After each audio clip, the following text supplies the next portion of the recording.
अस्सलाम वालेकुम स्टूडेंट्स, उम्मीद है आप खैर खैरियत से होंगे। बिस्मिल्लाह पढ़ लें, दुरूद शरीफ पढ़ लें, फिर हम आगाज़ करते हैं। बिस्मिल्लाहिर्रहमानिर्रहीम। अल्लाहुम्मा सल्ली अला मुहम्मदिन व अला आलि मुहम्मदिन कमा सल्लैता अला इब्राहीम व अला आलि इब्राहीम इन्नका हमीदुम मजीद। अल्लाहुम्मा बारिक अला मुहम्मदिन व अला आलि मुहम्मदिन कमा बारकता अला इब्राहीम व अला आलि इब्राहीम इन्नका हमीदुम मजीद। रब्बि इश्रह ली सदरी व यस्सिर ली अमरी वहलुल उक़दतम मिन लिसानी यफ़क़हू क़ौली। रब्बि ज़िदनी इल्मा रब्बि यस्सिर व ला तुअस्सिर व तम्मिम बिल खैर। जी बच्चों, कल हमने पिछले लेक्चर में रिकॉन्सिलेशन का कॉन्सेप्ट सीखा था कि जनरली रिकॉन्सिलेशन का कॉन्सेप्ट है क्या, और दूसरी चीज़ हमने ये वाला क्वेश्चन हमारे प्रैक्टिस में रहा हुआ है। अब आपने फैसला करना है, मैंने आपको बी से रिलेटेड कुछ शॉर्टकट सिखाना है या जी से रिलेटेड कोई शॉर्टकट सिखाना है। शॉर्टकट मैंने आपको वेटेड एवरेज का तो सिखाना ही सिखाना है कि एक शॉर्टकट क्या होता है, ऐसे ही है। ये तो मैंने वादा किया हुआ है, वो मैं सिखाऊंगा। अब चूज आपने करना है कि मैं बी शुरू करूं या जी शुरू करूं, क्योंकि दोनों नहीं करवाने मैंने एक करवाना है, दूसरा आप करेंगे। चॉइस इज योर्स, जो आपको ज्यादा मुश्किल लगता हो। सर याद भी नहीं है, क्योंकि अगर मैं ज़्यादा करवाऊंगा तो मेरा आज का टारगेट सीवीपी रह जाएगा। ऐसे ही है ना, हम रिवाइज करने आ रहे हैं। अगर आप मेरे पास आते कब कि डिटेल में पढ़ाएं तो फिर मैं आपको ये पूरा क्वेश्चन करवा चुका होता, मोस्ट प्रोबेबली। जी वाला करवा दें, चलें जी, जी वाला करते हैं जी। फरमाइश आ गई है, जी वाला ज़्यादा मुश्किल लगता है। अच्छा, अब क्या पेपर के अंदर आपके पास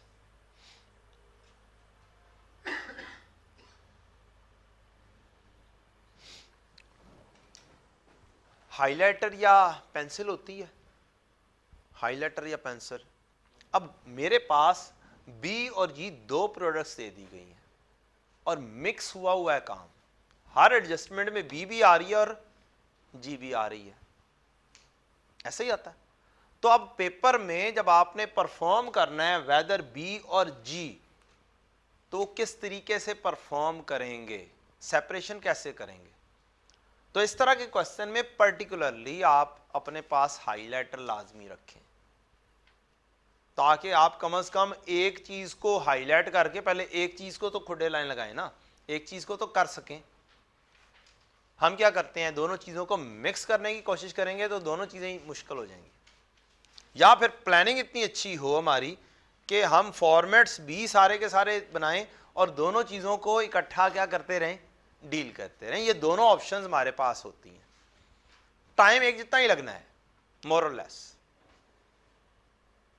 कि अगर मैं अलग अलग करूंगा तो मेरे पास हाइलाइटर होना चाहिए है कि मैं हाईलाइट कर लूं चीजों को। ये एक छोटी सी बात। अच्छा जी, अब देखते हैं कि रिक्वायरमेंट क्या है हमारी। क्वेश्चन की रिक्वायरमेंट है बेटा जी, reconcile the physical inventory balance. थोड़ा सा इनलार्ज कर लेते हैं। Reconcile the physical inventory balance, यहां पर with the balance as per books. किताबों में क्या है और फिजिकल जो है उसको आपस में क्या कर दो, रिकॉन्साइल कर दो, मैच कर दो। और हम ये चीज कॉन्सेप्ट सीख चुके हैं, रिकॉन्सिलेशन बनानी कैसे है। शुरू कहां से करना है हमने, जो फिजिकल काउंट हुआ है वहां से। अब ये देखना पड़ेगा आपको फॉरवर्ड जाना है या बैकवर्ड आना है। ये हम पिछले लेक्चर में बिल्कुल जाते जाते ये सीख चुके होंगे। वो स्टूडेंट्स जिन्होंने वो पिछला लेक्चर नहीं देखा तो पिछले लेक्चर के ऊपर क्या करें, जाएं और थोड़ा सा 15-10 मिनट की गेम थी हमारी, तकरीबन 10 मिनट में हमने कॉन्सेप्ट रिवाइज किया था।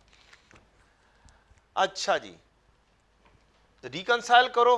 और दूसरा है determine the cost of closing inventory of chemical B and G, also compute the cost of contaminated material as on 31 May 2013।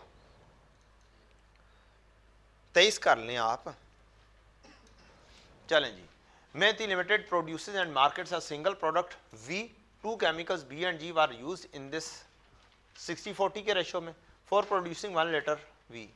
ML follows perpetual inventory system. तो पहली चीज आई perpetual system. दूसरी चीज आई weighted average. Cost card is must. और हमने सीखा हुआ है कितना लंबा कॉस्ट कार्ड, कितने कॉलम हैं?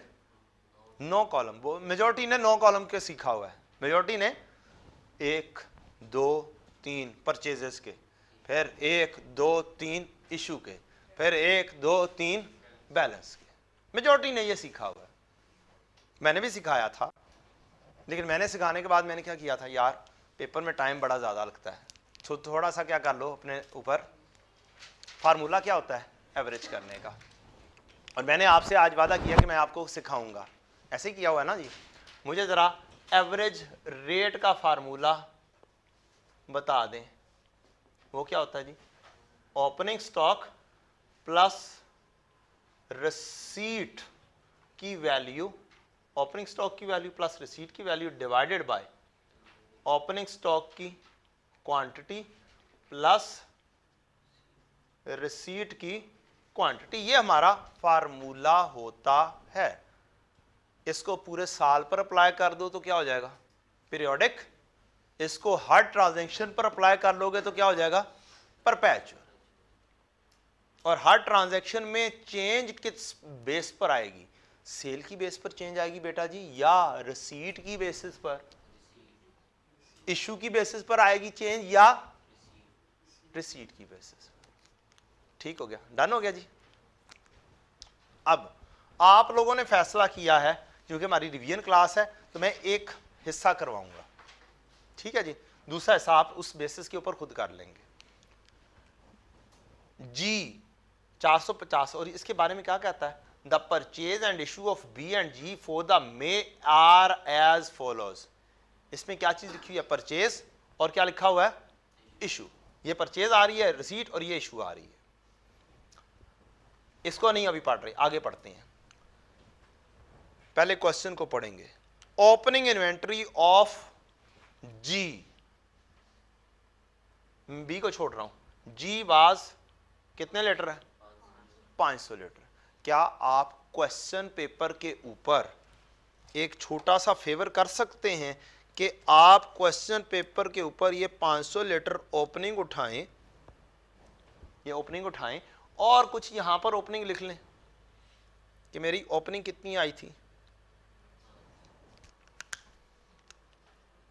क्या उसका रेट भी हमारे पास मौजूद है? 115 रुपए मौजूद है जी. क्या मैं ये 115 भी यहां पर लिख सकता हूं? ये ओपनिंग मौजूद है. ठीक है जी. अच्छा, अब क्या थोड़ा सा मुझे एनालाइज करना चाहिए क्वेश्चन को, या नहीं करना चाहिए? करना चाहिए. चले मैं एनालाइज करता हूं. 500 जमा कितने हुए? 450 कितने हुए? इसके बाद इशूएंस हो रही है, कितनी है? अब मुझे बैलेंस बताओ जरा कैलकुलेटर पे क्या बनता है.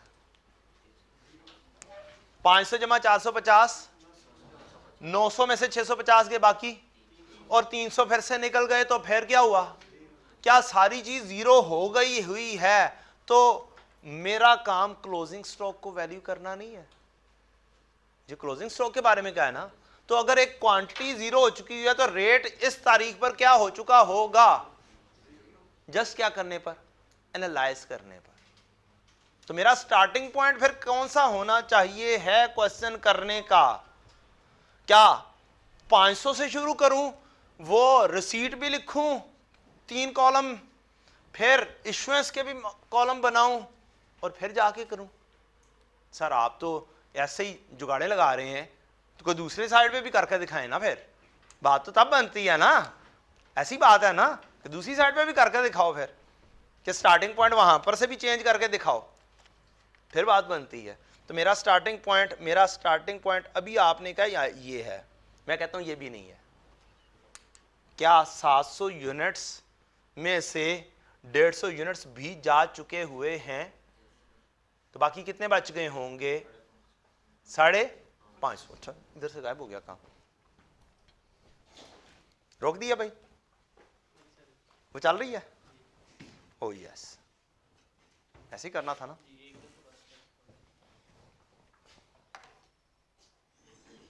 घर वाले बैठे हुए बच्चे जरा माजरत, कोई आजकल जो है ना हमारा सिलसिला चल रहा है अप एंड डाउन होने का इलेक्ट्रिसिटी की, वो थोड़ा सा तंग कर रहा है और बैक एंड पे थोड़े से काम हो रहे हैं जिसकी वजह से ये चीज़ डिस्कनेक्ट हो जाती है। अच्छा बच्चों जी, तो 700 में से 150 निकल जाएंगे, तो बाकी क्योंकि इशुएंस के ऊपर रेट ने चेंज नहीं होना, तो मेरा स्टार्टिंग पॉइंट क्या बनता है? 550 ज़रब 115, ये बैलेंस बनता है मेरा। यहां से मैं स्टार्ट करूंगा एवरेज बनाने का। मेरे पास 3 कॉलम मैं लूंगा, सिर्फ 9 कॉलम नहीं बनाऊंगा।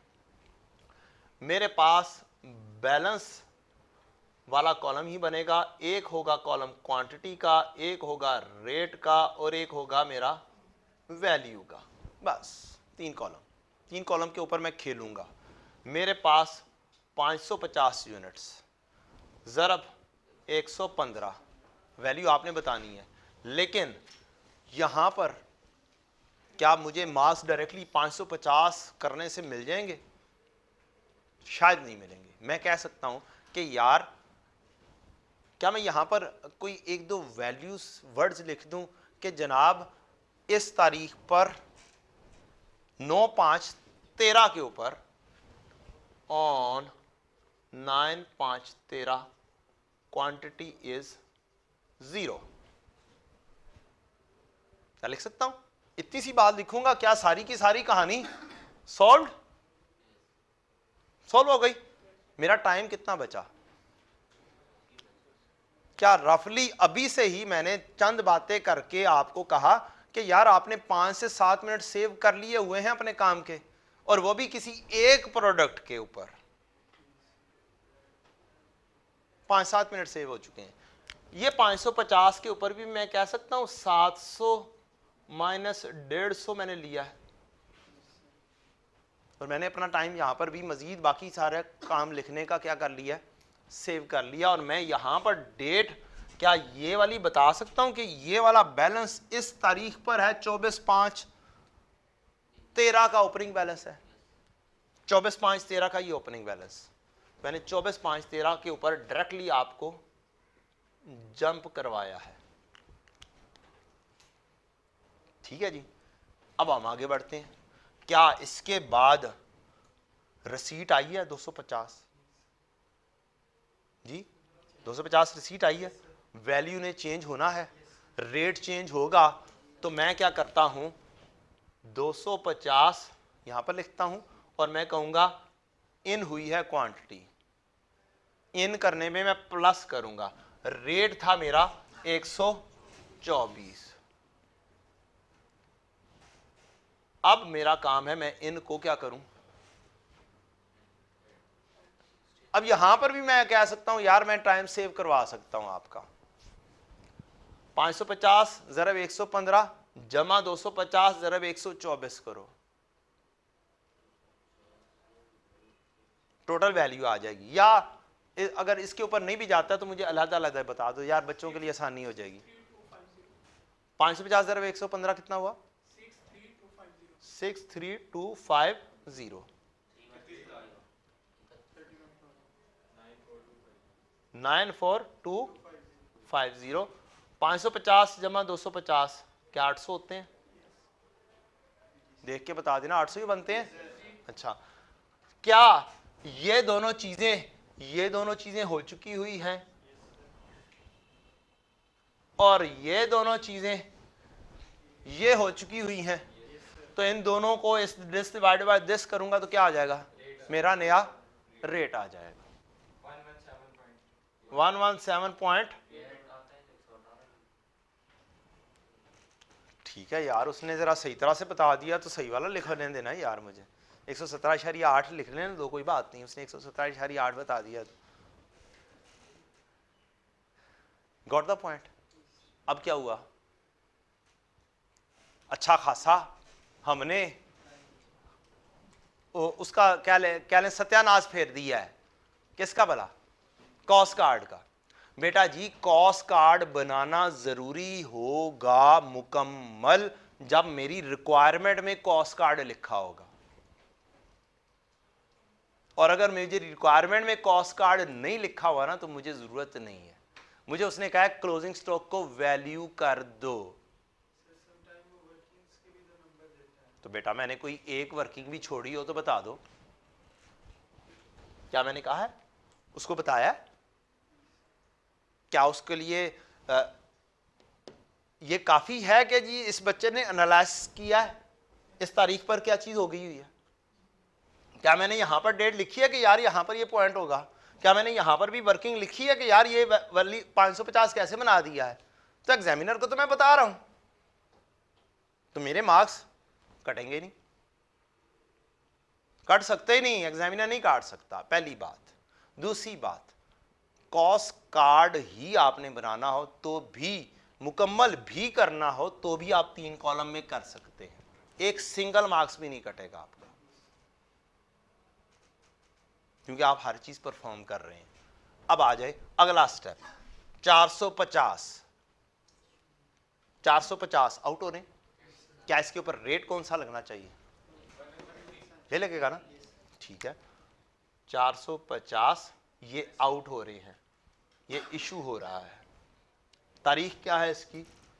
31/5। 117.8 ही है, मेरे पास बच जाएंगे 350 यूनिट्स। 117.8 ही है। चले वैल्यू बता दें, इन दोनों को मल्टीप्लाई किया, ये वाला 41230। कोई मसला नहीं है, इतनी टेंशन नहीं लेनी किसकी। मुझे अगर कॉस्ट ऑफ सेल्स का कहा होता कि बताओ कॉस्ट ऑफ सेल्स कितनी है, कितने में बेचा है, क्या कॉस्ट थी, तो मेरे लिए ज़रूरी था ये काम करना, अदरवाइज मेरे लिए ज़रूरी है ये वाला काम करना। I can save time. आपको पेपर में असल में टाइम लगता है, फजूल पैटी चीज़ों के ऊपर टाइम वेस्ट करते हैं, और फिर जिसके ऊपर काम होना चाहिए वो क्या होता है, वो हो जाता है शॉर्ट, एक क्वेश्चन जाता है रह, और फिर हम कहते हैं, और फिर आई कैप कहता है अच्छा फिर मिलेंगे, और इसी पेपर में मिलेंगे। ठीक है ना? तो गलतियां किसकी हैं? हमारी हैं। हमें दोनों नॉलेज आने चाहिए कि भाई वो वाला कौन सा है और ये वाला कौन सा है। अब मैं अभी यहां तक आया हूं, इसने अभी आगे कंटिन्यू होना है। कुछ चीज़ें नीचे मौजूद हैं, मैंने अभी नहीं पढ़ी हैं। जनरली मुझे वो चीज़ें पहले पढ़नी चाहिए थी, फिर इस पर आना चाहिए था, लेकिन मैंने आपको सिखाने के लिए पहले इसके ऊपर आ गया हूँ। सर आपने कहा था कि आपने तो बेईमानी की है, आपने काम यहाँ पर नहीं सही शुरू किया था। ऐसे ही मैंने कहा था ना कि मैंने तो बेईमानी की, हालांकि मैंने पहले बेईमानी नहीं की, मैंने आपसे पूछा कि यार कौन सा शुरू करना है। लेकिन मैं इसका भी करके बताता हूँ आपको कि यार कॉन्फिडेंस तो स्ट्रॉन्ग होना चाहिए ना। आप घर में बैठ के करेंगे, कॉन्फिडेंस स्ट्रॉन्ग हो जाएगा इंशाल्लाह। जनाब ओपनिंग इन्वेंटरी कितनी थी? 1000। क्या मैं क्वेश्चन पेपर के ऊपर यहाँ पर 1000 लिख सकता हूँ कि मेरा 1000 था? क्या रेट चेंज हो रहा है? इसके बाद कोई रिसीट आई है?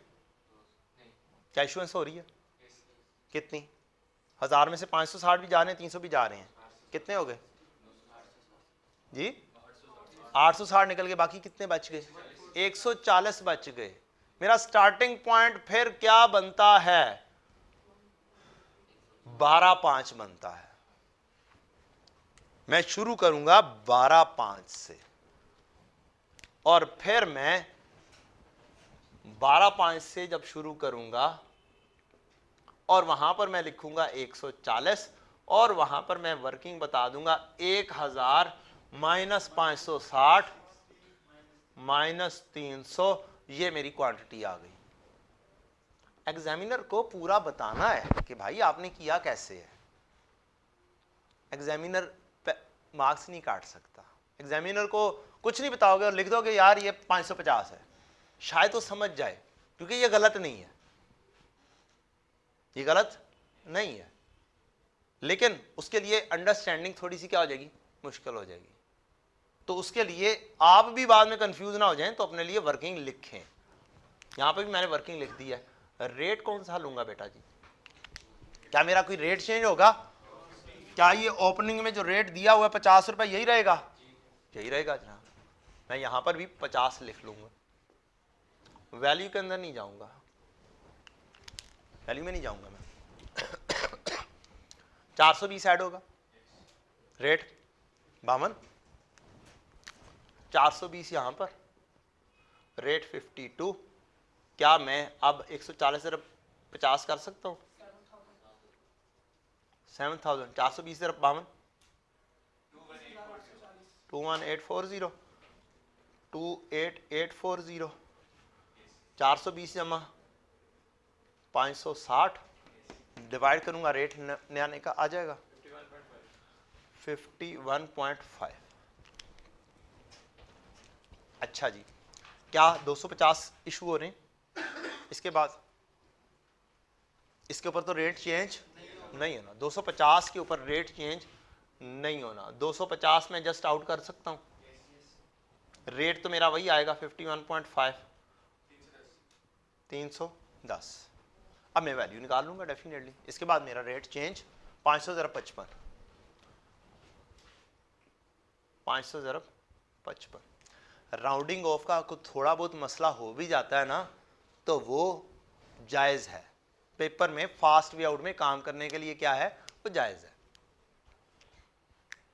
ठीक है जी। 310 अरब 51.5, 159,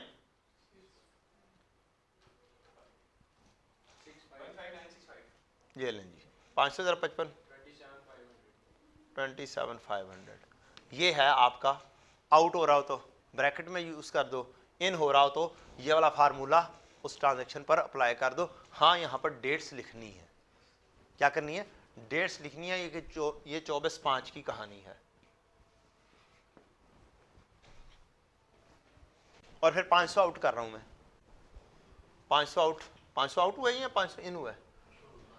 500 इन भी हुआ है, फिर बाद में 500 इशू भी हुआ है। ये इन हुआ था। और यार चलें रेट बनवा दें पहले। 810, 27, 28 कितने हो गए जी? 43465। रेट क्या बन जाएगा? 53.6 बन जाएगा। क्या 500 आउट होगा? यस, 500 आउट होगा। किस रेट पर जाएगा? इसी पर जाएगा। कितने बच गए? 310। अब आपने घर में बैठ के कितनी देर में ये सिर्फ और सिर्फ ये चीज निकालनी थी 9 कॉलम के जरिए। पहले तो 9 कॉलम के ऊपर काम करना ही क्या है, अच्छा सा करना हो तो 2 पेजेस लगाने पड़ जाते हैं। तो ये आपका क्या है, टाइम सेविंग टेक्निक है। मैं एवको मेथड ही अप्लाई कर रहा हूं, उस फार्मूले को हर ट्रांजैक्शन पर ही अप्लाई कर रहा हूं। ले जनाब, अब हमने फैसला किया हमने किसको करना है, जी को करना है। मैंने अपना वादा जो है निभा दिया है कि जनाब इधर भी अप्लाई कर कर दिखाता हूं। मेरा स्टार्टिंग पॉइंट भी यहां पर भी कौन सा था, ये 3 ट्रांजैक्शन नहीं थी, यहां से था 12/5 से। अच्छा जी, आगे बढ़ते हैं।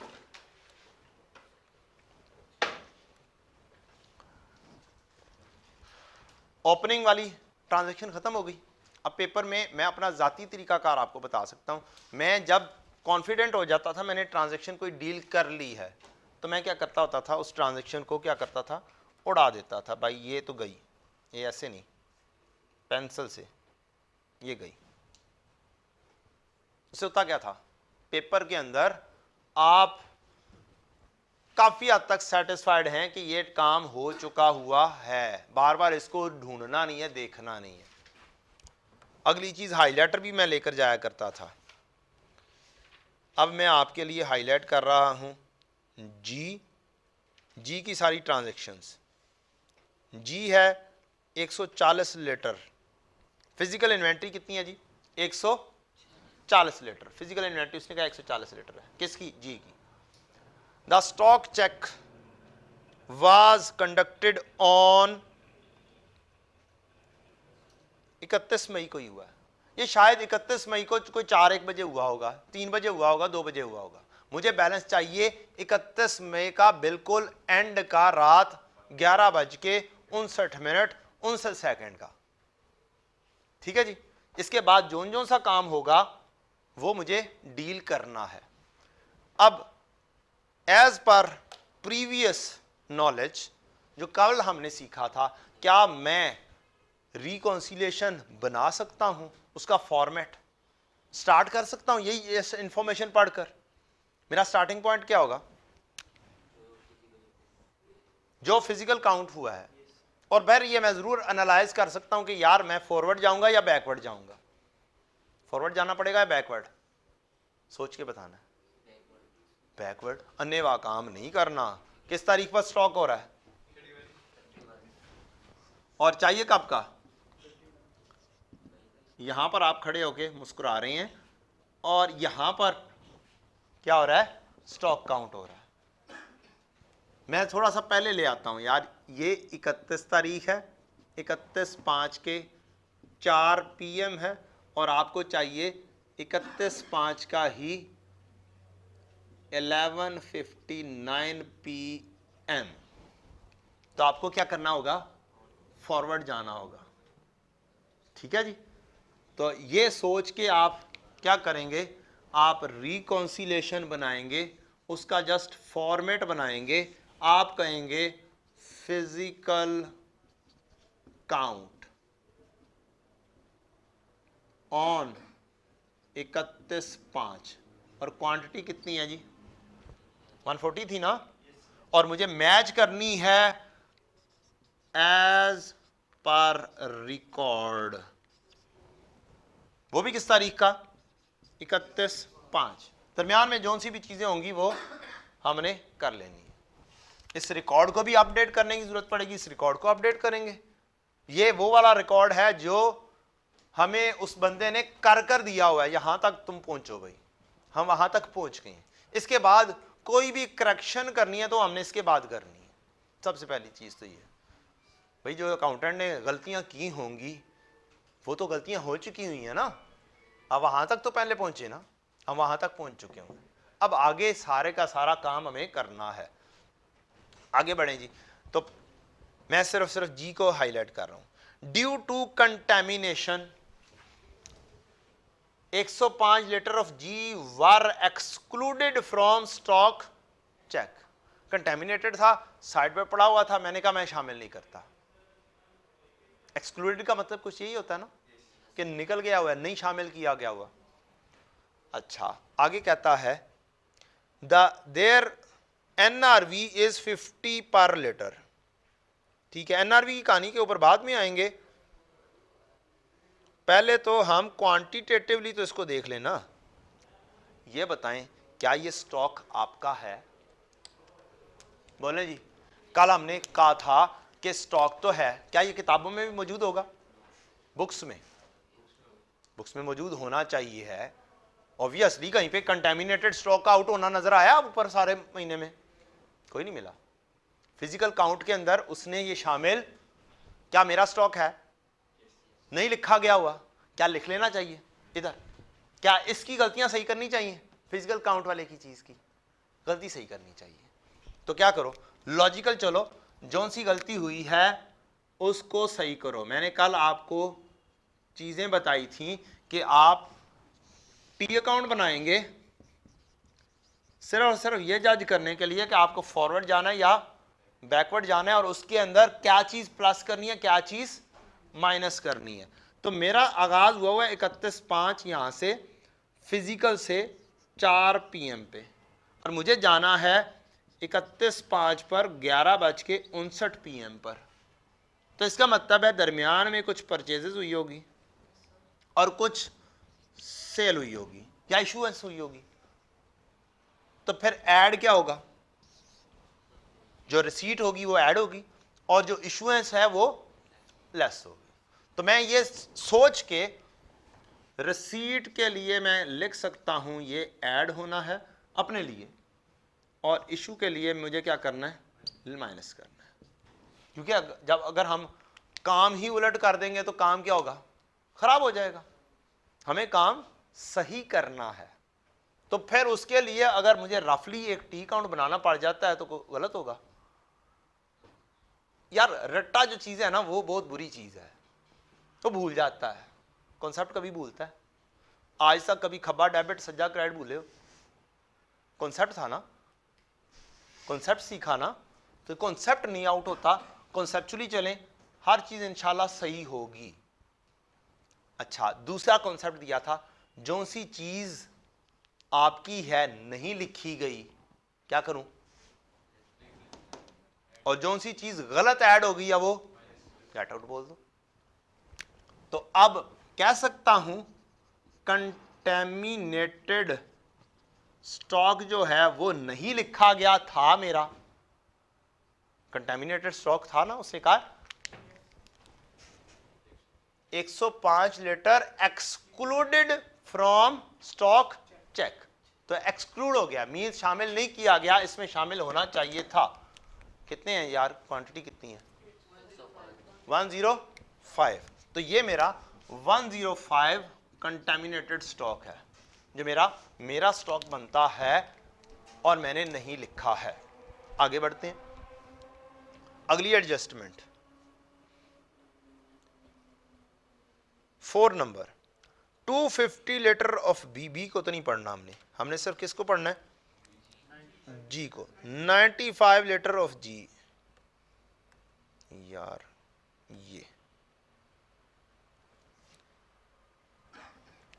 95 litre of G which was issued on 31 May after the physical count were included in the physical invent.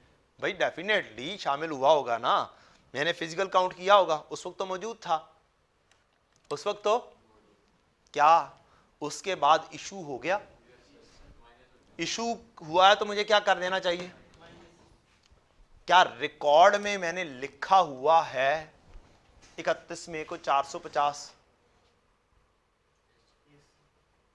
लिखा हुआ है ना, क्या ये जो वैल्यू मुझे गिवन की है कितने लीटर है, 95 लीटर, क्या इस 450 से कम है,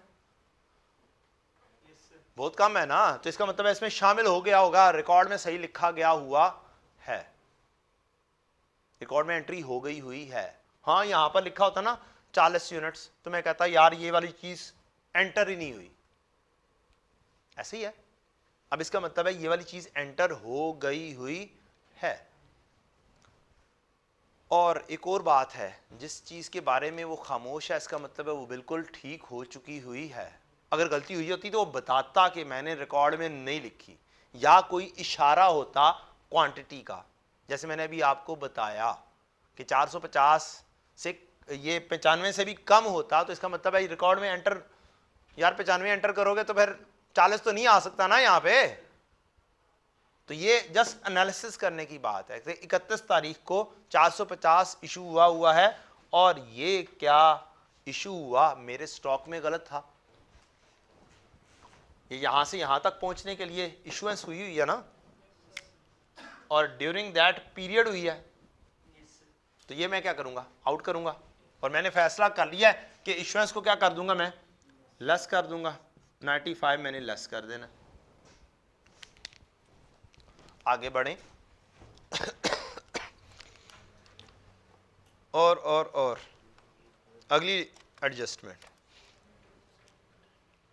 कहता है 150 litre B, 100 litres of chemical G was held by one of supplier on मेरे बिहाफ। क्या मेरा स्टॉक किसी मेरे सप्लायर के पास पड़ा हुआ है, उसने मेरे बिहाफ पे रखा हुआ है, था मेरा स्टॉक, फिजिकल काउंट हुआ होगा, है मेरा स्टॉक, फिजिकली तो नहीं लिखा गया हुआ, लेकिन मैंने एंट्री पास कर ली हुई है कि ये मेरी रिसीट है, तो कहां पर लिखूंगा मैं, ये मेरी गलती हुई है, 140 गलत है, ये रिसीट नहीं हुई, ये 140 गलत है, मेरा स्टॉक पड़ा हुआ है थर्ड पार्टी के पास, काउंट नहीं हो सका, उसको ठीक करूंगा। कितनी क्वांटिटी थी बेटा? 100 पूरी थी। Stock not counted lying with third party.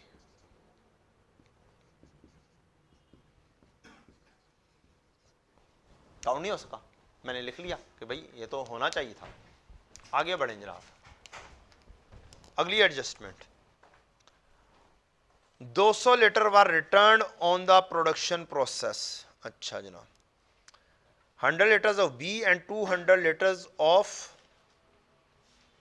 Ji were return from the production process on, बाद वाली डेट मेरी होगी ना? क्यों बेटा जी? जरा गौर से पढ़ लें। 200 लीटर जी के रिटर्न हुए हैं प्रोडक्शन से, मींस मैंने इशू कर दिए हुए थे, ये वापस आए हैं। क्या है? वापस आए हैं। कब आए हैं? यकम जून को। ये पिछली जो 31 मई है वो 20 से रिलेटेड है, ठीक है? इसलिए मैं बोल रहा हूं कि यार हाईलाइटर पास होगा तो चीजों को क्या करोगे? डिस्टिंग्विश कर पाओगे। और 2 कलर के होंगे तो ज्यादा आसानी से डिस्टिंग्विश कर लोगे, या एक भी हो तो कम से कम चीज जो हाईलाइट कर रहे हो वो एक है और जो दूसरी रह गई वो दूसरी है। तो यकम जून को एक चीज इशू होके वापस आ रही है, तो क्या मेरे इस टेन्योर में आती है या इस टेन्योर से बाहर की है? अगर बाहर की है तो क्या मेरा कहीं से भी इधर लिंक या इधर लिंक बनता है? यार ये तो मेरे पीरियड के बाद की है, अगले साल की तो नहीं एंट्रीज अपने साल में घुसा लेनी ना। तो इसका मतलब है ये कौन सा पॉइंट हुआ? इग्नोरेबल पॉइंट हुआ। तो कुछ इग्नोरेबल पॉइंट्स भी हो सकते हैं आप लोगों के लिए क्वेश्चन के अंदर, और अक्सर होता है कोई एक आधा पॉइंट पूरे पेपर में लाजमी तौर पर ऐसा होता है, 1 या 2 पॉइंट्स ऐसे लाजमी होते हैं। आप ऐसे सोच लें हर क्वेश्चन में एक आधा पॉइंट होगा, ठीक है? यही सोच सकते हैं ना? तो दिमाग की खिड़की कॉन्सेप्ट के साथ चलना है। तो ये क्या हुआ? इग्नोरेबल पॉइंट हुआ विद रिस्पेक्ट टू जी। इसके लिए नहीं, उसके लिए अलग से कहानी होगी। आगे बढ़े 7 number, 240 litre of B, 150 litre of G, 150 litre of G purchase on 24 May were inadvertently recorded as 250। 24 में 250 लीटर, एक्चुअल में 250 नहीं थे। एक्चुअल में कितने थे? 150 थे, गलत लिखे गए हैं, स्टॉक में गलत हो चुका हुआ है। रिकंसिलेशन को ठीक करूं, बनाऊं, या इसको सही करूं जो गलत है? सोच के बेटा जी, गलत क्या चीज है? रिकॉर्ड या रिकंसिलेशन? तो रिकॉर्ड सही होना चाहिए या रिकंसिलेशन के अंदर डालते रहो? बैंक रिकंसिलेशन स्टेटमेंट बनाना सीखी हुई है ना, तो बैंक जो बैंक चार्जेस वगैरह लिखता है वो रिकंसिलेशन में फेंकते हो कि कैश बुक के अंदर एंट्रीज पास करते हो? की हुई है ना बैंक रिकंसिलेशन, तो यार हर बच्चे ने की होती है, पीआरसी तो करके ही आए हो ना। चलो एफएआर 1 नहीं पढ़ रहे हो कोई, शायद सर मैं पीआरसी वाला नहीं हूं, मैं एएफसी वाला हूं और मैंने एग्जामिशन करवाई थी और ये हो गया था वो गया था, वो केसेस आप मैं नहीं कर सकता। तो मैं आपको क्रॉस वेरिफिकेशन थोड़ी सी दूसरी जगह पर से लिंक बना सकता हूं बस, कि बेटा जी आप गलत सोच रहे हैं कि कैश बुक में एंट्री होनी है, जो सी चीज जिधर जानी चाहिए उधर लेकर जाओ। इस 250 को गलत लिखा हुआ है, इसको ठीक करो। सर पीछे जाके काट देता हूं मैं, अकाउंटिंग में कटिंग नहीं करनी आगे जाके, यार तुम्हारी मेहरबानी। 100 ज्यादा लिखा हुआ है, 100 क्या कर दूं? रेट कौन सा लूंगा? रेट वही वाला लूंगा ऊपर वाला जिसके साथ गलती हो गई हुई है। 124 12,400 के साथ मैं आउट कर दूंगा। अब क्या रेट चेंज होगा? यस, अब रेट चेंज होगा। गलतियों की वजह से जब उसको ठीक करते हैं तो रेट चेंज होता है।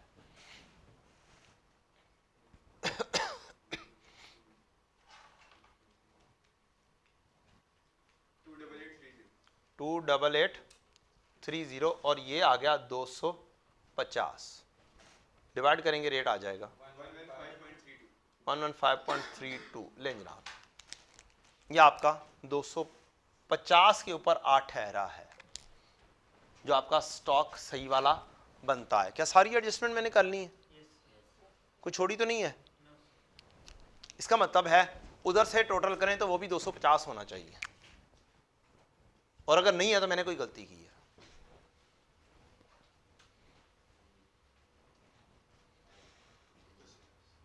क्या है? 250 ही है। ये क्या हो गया आपका? मैच हो गया।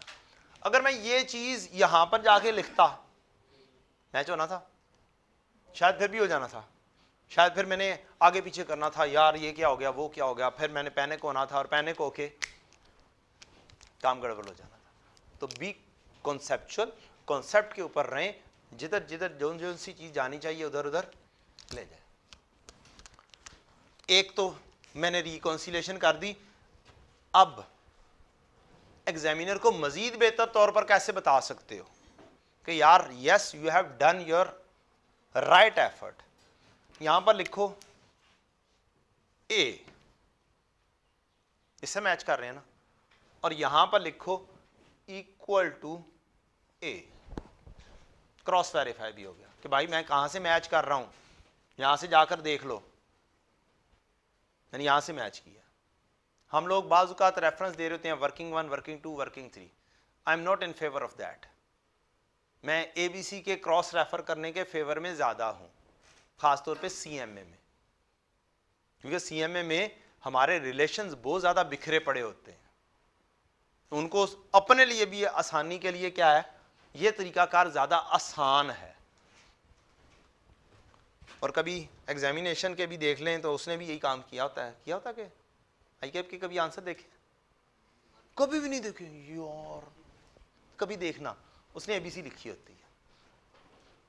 मैं खुद करके आया हूं, मैं ऐसी हरकतें करने के बाद, पास होने के बाद आपको बता रहा हूं, यानी कि तजर्बाती तौर पर मैंने अपने आप को पेश किया था पहले कि यार ये तजर्बा करते हैं तो पास होते हैं कि नहीं होते, और मैं पास हुआ था फिर। और जो आपकी ABC है ना, ABC कॉस्टिंग मुझे आई थी, मैंने उसके अंदर खूब ABC यूज की थी। फिर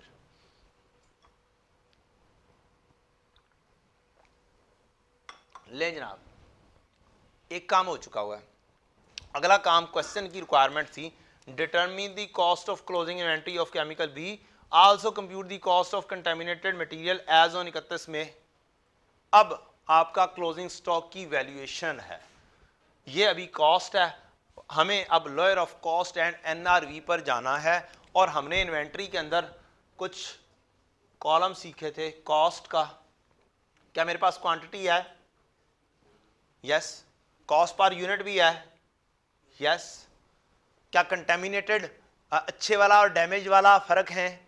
यस। तो कंटेमिनेटेड कितने थे हमारे क्वेश्चन के अंदर? 50 रुपए उसका रेट था, 105 लीटर से।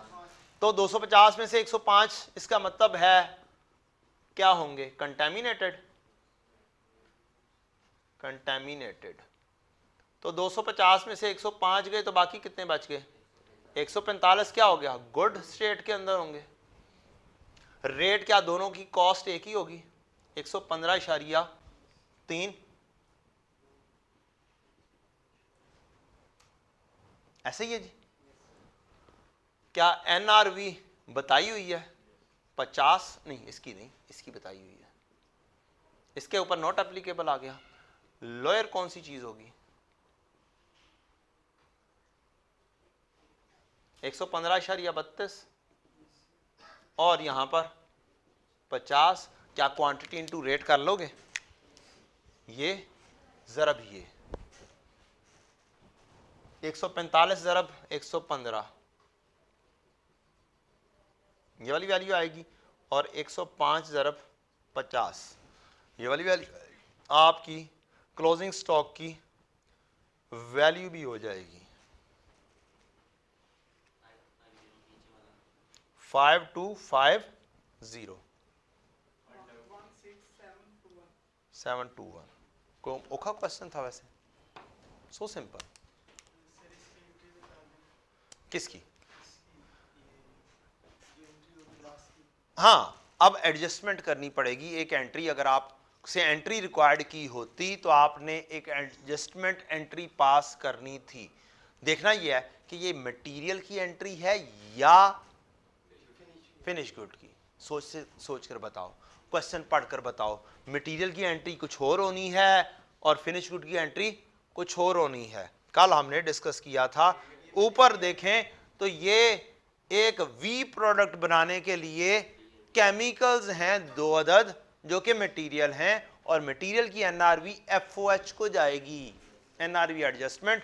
तो यहां पर अगर आप आएंगे, आपकी क्लोजिंग स्टॉक की वैल्यू, अब एडजस्टमेंट, अब एंट्री पूरी कर लेते हैं, आपने बात की है, वैल्यू भी निकाल लेते हैं। एफओएच डेबिट और इन्वेंटरी रॉ मटेरियल जी की क्रेडिट, और वैल्यू बनेगी बेटा, क्वांटिटी है इसकी 105, इसको मल्टीप्लाई करो इन दोनों का डिफरेंस से, 115.32 माइनस 50, ये आपकी वैल्यू बनेगी और ये आपकी एंट्री बनेगी। कितना?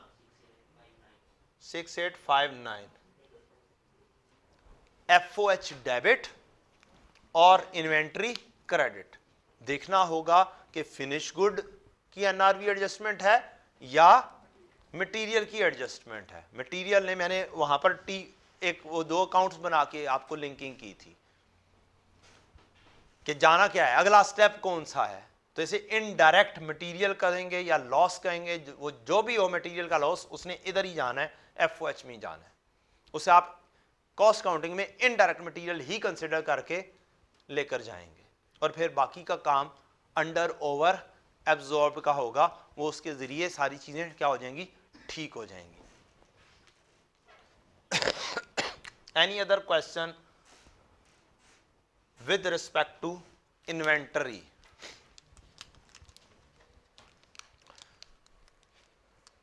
रिकंसिलेशन देख ली, शॉर्टकट देख लिया, वेटेड एवरेज मेथड का शॉर्टकट देख लिया। अब आपका काम यह है, चंद क्वेश्चन पकड़ें,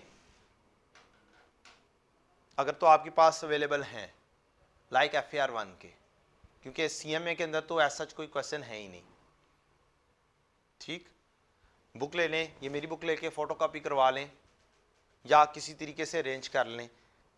तो चंद क्वेश्चंस को उठा के क्या करना है, इनकी प्रैक्टिस कर लें कि वेटेड एवरेज की आपकी पहले से प्रैक्टिस हल्की फुल्की सी मौजूद हो। अदरवाइज कॉन्सेप्ट तो है ही, वो आपने सीख लिया। जो से क्वेश्चन जिस टीचर ने भी आपको करवाए हुए हैं, उनको क्या करो, निकालो उस रजिस्टर को और निकाल कर चेक कर लो। यार कोई मसला है, बी कॉन्फिडेंट ना, तो आप कॉन्फिडेंस के साथ इसको अप्लाई करें, ये हो जाएगा अप्लाई। ब्रेक करते हैं नमाज की, उसके बाद फिर बाकी का काम करते हैं। चलें बच्चों, सूरज जी अब आगाज करते हैं। हाँ, हम CVP का, कॉस्ट वॉल्यूम प्रॉफिट। इसके अंदर हम बहुत ज़्यादा क्रैमिंग करते हैं और फार्मूलाज याद करते हैं, फिर भी हमसे सवाल नहीं होता है। ऐसे ही है ना? हैं या हो जाता है आपसे? आपसे हो जाता है, ठीक हो गया। कुछ बच्चों से हो जाता है, कुछ से नहीं होता, तो हो जाना चाहिए, हो जाएगा इंशाल्लाह। अच्छा बच्चों, एक बेस फार्मूला है कि हमारा नेट प्रॉफिट बराबर होता है sale price into number of units minus cost. Cost बनती है 2 हिस्सों में, fix cost plus variable cost per unit into units. मैंने यूनिट्स को एक्स में लिख दिया, ठीक है जी, ये यूनिट्स। इसी को ही जब हम रीअरेंज करते हैं अल्टीमेटली, तो हमारे पास एक फार्मूला आ जाता है। मेरे पास टाइम नहीं है कि मैं आपसे वो एग्जैक्टली डिराइव करवाऊँ आपको फार्मूला। तो नेट प्रॉफिट हमारा 0 होता है जब हम ब्रेक इवन पर पहुंचते हैं। ऐसे ही है, चलें हम थोड़ा थोड़ा सा कर भी लेते हैं। नेट प्रॉफिट हम 0 कर देंगे, इस सेल प्राइस को दूसरी साइड पर ले जाएं तो फिर क्या बचेगा कि आपकी सेल बराबर हो जाएगी कॉस्ट से, fix cost plus variable cost per unit into x into units. आपकी सेल बराबर होगी आपकी टोटल कॉस्ट से। ठीक है जी। फिर यहीं से ही आपका, अगर मैं ये वाली x को एक साइड पर ले जाऊं, minus variable cost per unit into number of units is equal to fix cost. ये क्या चीज है? Sale minus variable cost is equal to your contribution. तो कंट्रीब्यूशन बराबर होता है आपकी फिक्स कॉस्ट पर, जब आपका क्या होता है, ब्रेक इवन होता है, जब नेट प्रॉफिट क्या होता है, जीरो होता है। अच्छा, क्या मैं एक्स कॉमन भी ले सकता हूं, नंबर ऑफ यूनिट्स?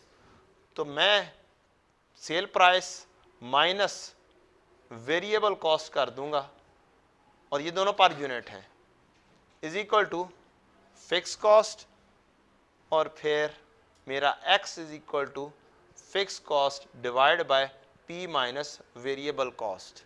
ये है आपका कंट्रीब्यूशन पर यूनिट, ये है आपका फिक्स कॉस्ट, और ये है आपका ब्रेक इवन पॉइंट, जब आपके यूनिट्स, जितने यूनिट सेल करें तो आपका ब्रेक इवन होता है। इसको हमने लगाया हुआ है रट्टा, और वो है break even point is equal to fix cost over contribution per unit. ये हमें स्टार्टिंग पॉइंट अक्सर यही सिखाई जाती है कि बेटा जी यहां से आपका काम स्टार्ट होना है। अगली चीज, अगला फार्मूला है कि इसी को ही अगर हम सेल प्राइस से मल्टीप्लाई कर दें तो ये क्या हो जाएगा, break even point in rupees आ जाएगा, रेवेन्यू में आ जाएगा। और एक और फार्मूला, फिर इसी का ही एक और फार्मूला बनता है कि ब्रेक इवन रेवेन्यू आपने मालूम करना है, यानी कि रुपीज में, is equal to fix cost over CS ratio, contribution to sale ratio. वो भी इसी से ही आई है कंट्रीब्यूशन। ये अगर चीज मल्टीप्लाई हो रही हो, नीचे डिवाइड कर डिवीजन पर ले जाओ, तो इसको ऐसे भी तो लिख सकते हैं ना, इस प्राइस को ऐसे भी लिख सकते हैं, लिख सकते हैं कि नहीं लिख सकते? फार्मूला है, मैथ है, रीअरेंज किया है मैंने बस। तो ये CS है, कंट्रीब्यूशन ओवर सेल प्राइस। तो ये इस तरीके से CS रेशियो बना हुआ है। एक हमारा ये वाला फार्मूला ब्रेक इवन रेवेन्यू निकालने का। अब यहां पर CS रेशियो का एक और फार्मूला भी होता है, वो कौन सा होता है? चले, CS ratio is equal to contribution per unit divide by price per unit. ये तो हमें पता ही है, तो मैं मजाक कर रहा था कि ये वाला फार्मूला भी होता है। एक और भी होता है, कोई स्टूडेंट बता सके अनदर फार्मूला? चले मैं समझा कर भी बता देता हूं फार्मूला। मेरी सेल थी 500, मेरी वेरिएबल कॉस्ट थी 300, मेरा कंट्रीब्यूशन मार्जिन कितना होगा? क्यों जी? 200। मेरी CS रेशो क्या होगी? है 200 तकसीम 500 CS रेशो। CS रेशो बन जाएगी मेरी 200 divide by 500 is equal to 40%। क्या मैं यहां पर एक और रेशो भी बना सकता हूं? Variable cost to sales ratio होती है 300 तकसीम 500 इज इक्वल टू 0.6। तो फिर एक और भी फार्मूला बन सकता है आपका, CS ratio is equal to 1 minus variable cost to sales ratio. और ये वाला फार्मूला बहुत ज्यादा यूज होता है। ये फार्मूला बन गया आपका। टारगेट प्रॉफिट अगर हमने लेना हो तो हम कुछ भी नहीं करते, हम यहां पर टारगेट प्रॉफिट ऐड कर लेते हैं, या फिर हम यहां पर टारगेट प्रॉफिट ऐड कर लेते हैं। ये जो ब्रेक इवन बनाया था हमने, यहां पे टारगेट प्रॉफिट ऐड कर देते हैं, नथिंग एल्स। अच्छा, फिर कुछ फार्मूलाज हैं मार्जिन ऑफ सेफ्टी के, जो हमें जरा सा तंग करते हैं समटाइम्स कुछ स्टूडेंट को तंग करते हैं, कुछ स्टूडेंट्स के तो फेवरेट होते हैं। मार्जिन ऑफ सेफ्टी यूनिट्स में होती है आपकी budgeted sales minus break even sales. Break even sales इधर से आ रही है, ये यूनिट्स में ब्रेक इवन पॉइंट, ये वाला फार्मूला। और बजटेड सेल्स हमें अक्सर क्वेश्चन में दी होती है। और दूसरा है हमारा मार्जिन ऑफ सेफ्टी की परसेंटेज। फार्मूला उसका जो सबसे ज़्यादा यूज होता है वो budgeted sales minus break even sales divided by budgeted sales. Multiply by 100 करना है कर लें, नहीं करना तो पॉइंट्स में आंसर आ जाएगा। कुछ और फार्मूलाज भी हैं शॉर्टकट्स।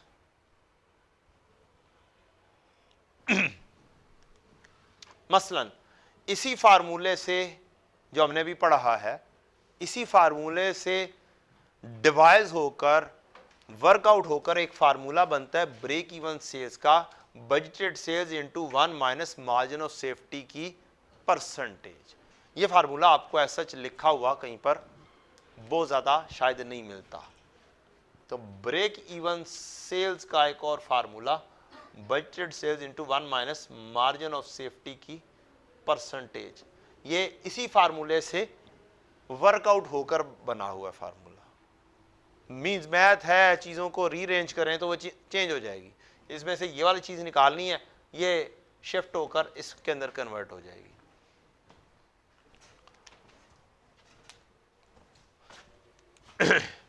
अच्छा जी,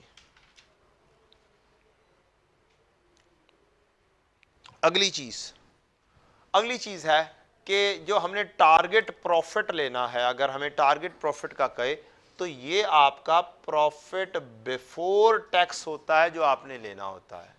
प्रॉफिट आफ्टर टैक्स अक्सर हमें दिया होता है और हमें कहता है कि जी प्रॉफिट बिफोर टैक्स पर आओ। तो उसका बड़ा आसान सा शॉर्टकट है और तरीका है। मैंने आपको एक चीज़ पिछले लेक्चर में भी सिखाई थी, एक फार्मूला बताया था कि after decrease is equal to before decrease into 1 minus rate. किसी भी चीज को कम करना हो तो ये वाला फार्मूला लगा दो। अब प्रॉफिट आफ्टर टैक्स और प्रॉफिट बिफोर टैक्स को यहां पर फिट इन करते हैं। ये हो जाएगा आपका प्रॉफिट आफ्टर टैक्स और ये हो जाएगा आपका profit before tax. 1 minus tax का रेट आ जाएगा, ये कन्वर्ट हो जाएगा। अब आपको प्रॉफिट आफ्टर टैक्स दिया हुआ है, हमें चाहिए प्रॉफिट बिफोर टैक्स, तो उसका फार्मूला बन जाएगा profit before tax is equal to profit after tax divided by 1 minus tax का रेट।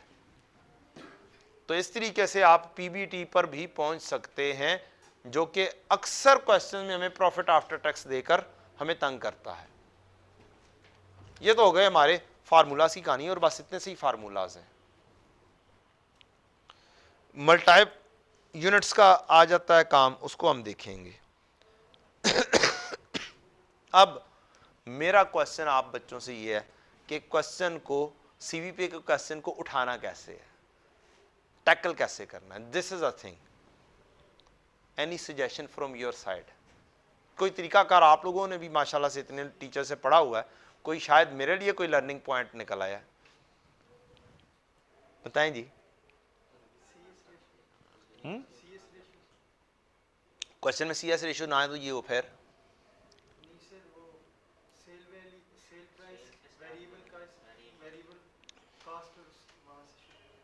वहां से शुरू होगा।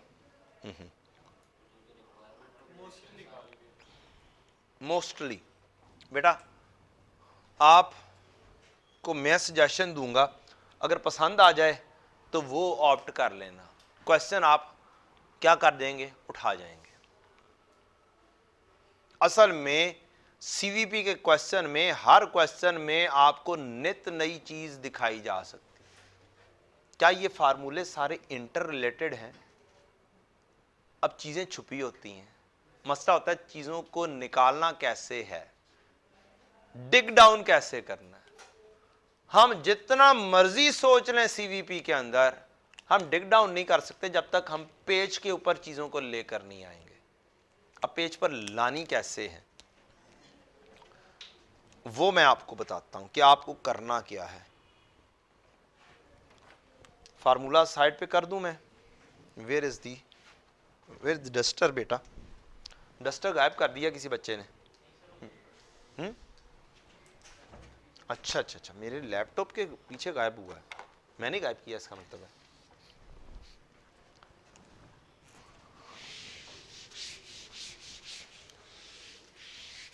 अच्छा जी,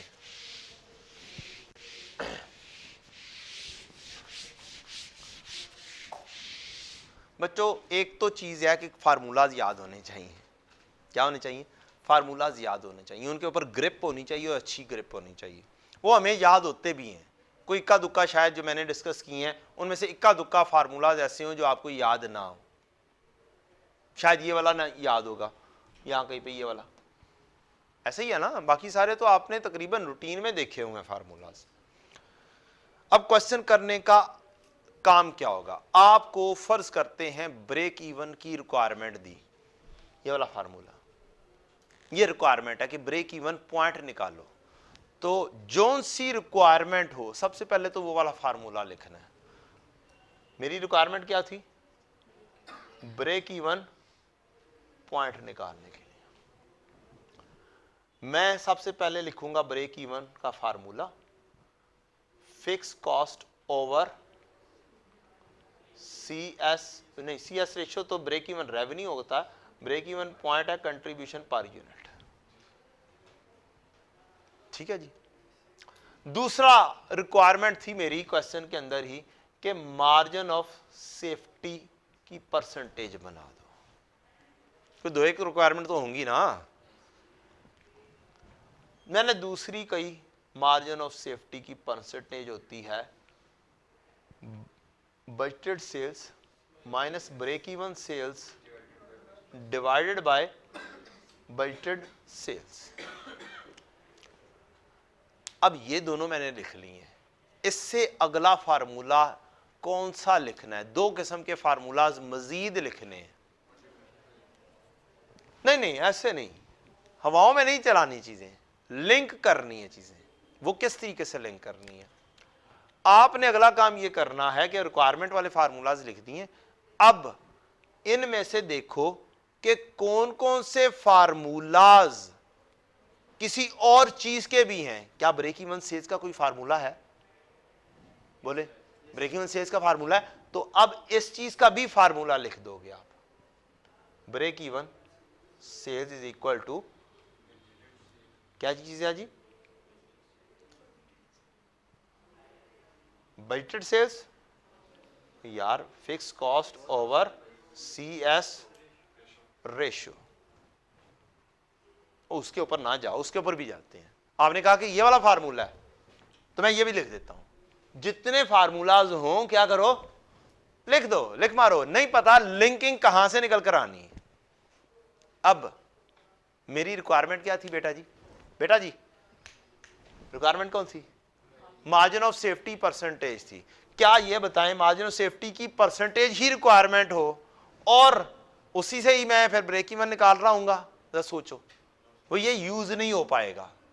ठीक है, तो इस वजह से आप इसको एक्सक्लूड कर सकते हैं। ठीक हो गया? अगर मसला कोई नहीं है लिख दो, क्या हो जाएगा? एक फार्मूला इस्तेमाल नहीं होगा, लिख दो break even sales budgeted sales into 1 minus margin of safety percentage. अब चीजें क्वेश्चन से देखो। अगली चीज, एक और चीज, अगर क्वेश्चन के अंदर कोई रेडिली इंफॉर्मेशन अवेलेबल है, रेडिली चीज अवेलेबल है और उसका भी कोई फार्मूला एग्जिस्ट करता है, मसलन फॉर एग्जांपल क्वेश्चन के अंदर readily information C S ratio है। क्या सी एस रेशियो का कोई फार्मूला एग्जिस्ट करता है? तो दो एक फार्मूलाज मैंने बताए हैं, दो एक फार्मूलाज एग्जिस्ट करते हैं। जो सी चीज क्वेश्चन के अंदर कोई रेडिली इंफॉर्मेशन हो उसका भी फार्मूला लिख दो। तो अगला चीज क्या है? से सी एस रेशियो है। ऑलरेडी सी एस रेशियो का फार्मूला क्या होता है जी? 1 minus variable cost to sales ratio.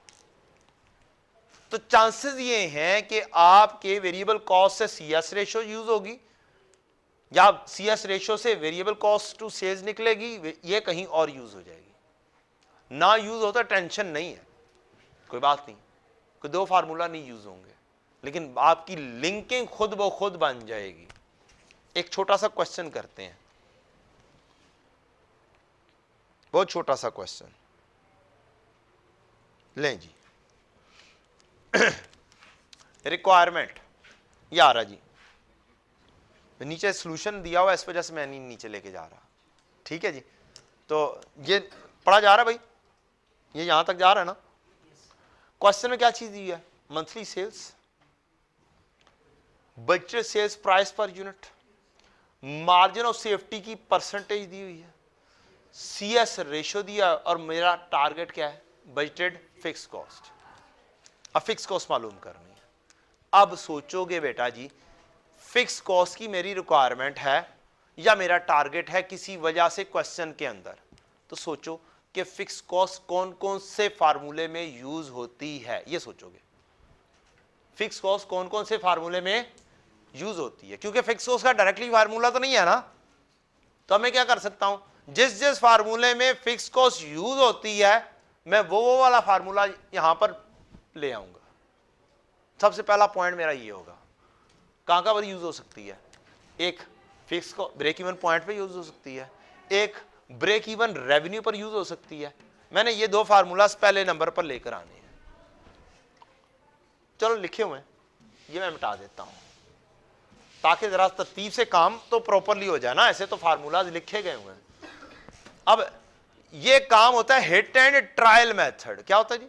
Hit and trial method से चीजें के पिक होके आने की चांसेस होते हैं। Break even sales is equal to fix cost over CS ratio. ये दो मैंने फार्मूले लिखे हैं। क्या क्वेश्चन के अंदर एक फार्मूला लिखा CS रेशियो आया जी? क्या CS रेशियो का कोई फार्मूला पढ़ाया? ले जाओ आगे एक और लिख दो, CS रेशियो, ये फार्मूला लिख दोगे, 1 minus variable cost to sales ratio. और कोई CS रेशियो का फार्मूला, कंट्रीब्यूशन ओवर सेल, उसकी खैर है यार, उसकी खैर है फिलहाल। चलें अब शुरू करते हैं। क्वेश्चन में चीज और क्या चीज दी हुई है? अब क्वेश्चन के अंदर एक परसेंटेज दी हुई थी मार्जिन ऑफ सेफ्टी। क्या है? Margin of safety. इसका कोई फार्मूला होता है? परसेंटेज में दिया हुआ है, इसका फार्मूला होता है, लिखो फार्मूला, मार्जिन ऑफ सेफ्टी की percentage budgeted sales minus break even sales divided by budgeted sales. अब आप 2 3 4 चीजें लिख चुके हुए हैं। अब क्वेश्चन से इन चीजों में आओ। क्या CS रेशियो है? यस, CS रेशियो जहां जहां पर मौजूद है ना वहां पर फेंक दो, कोई मसला नहीं है। क्या है? फेंक दो, क्या मसला हो जाएगा? CS रेशियो क्या यहां पर यूज होगी? ये मौजूद है ना,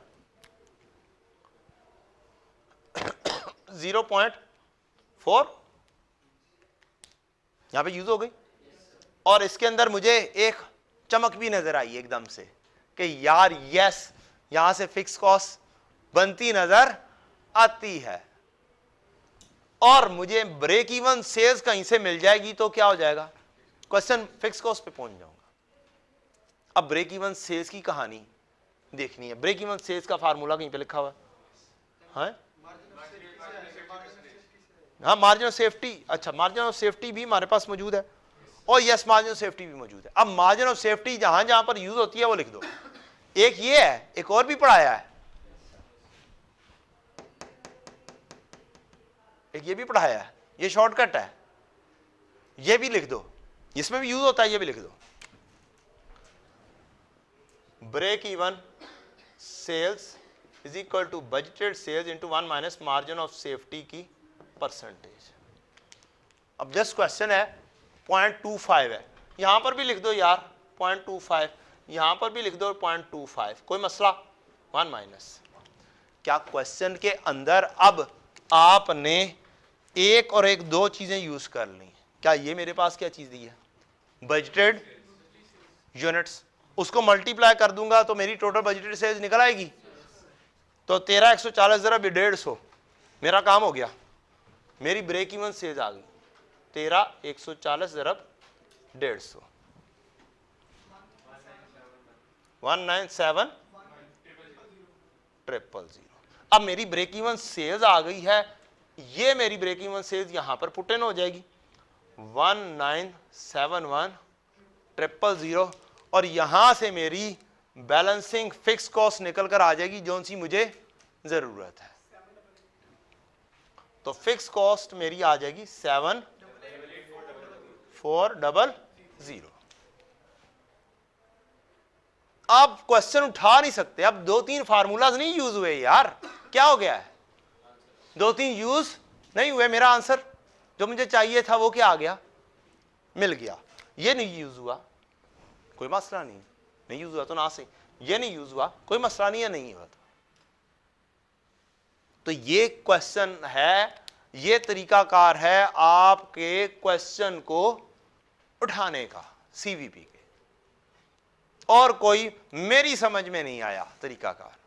अच्छा होता क्या है पढ़ाने में, क्या होता है, क्या मैं एज अ टीचर मेरे पास क्या सोल्यूशन मौजूद होता है?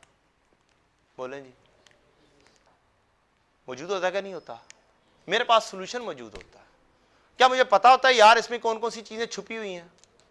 मुझे तो पता है, बच्चों को नहीं पता। अब क्या मैं खड़े होकर ये कह सकता हूं यार ये देखो ये यहां पर है, ये यहां पर है, ये यहां पे है, ये गया हो गया, क्लास में तो हो गया,